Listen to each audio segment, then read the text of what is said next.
When there are too many choices, often no choice is made at all.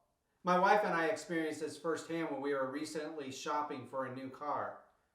There were so many different cars that we looked at that the easiest decision for us to make was to stick with the status quo and make no decisions.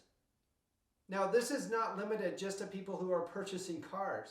As a matter of fact, in the year 2000, there was a study conducted in a grocery store, of all places, that was called the jam experiment. And in the jam experiment, there were two different arms of the trial.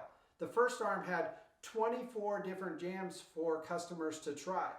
The other arm had 6 different jams for customers to try. And in the group where there was 24 different options, more choice, more freedoms, only 3% of the customers made a decision to purchase jam.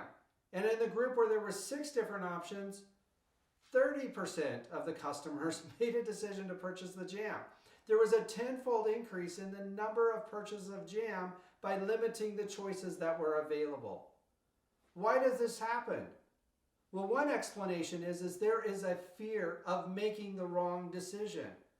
When you have more choices and you make that wrong choice, whose fault is it?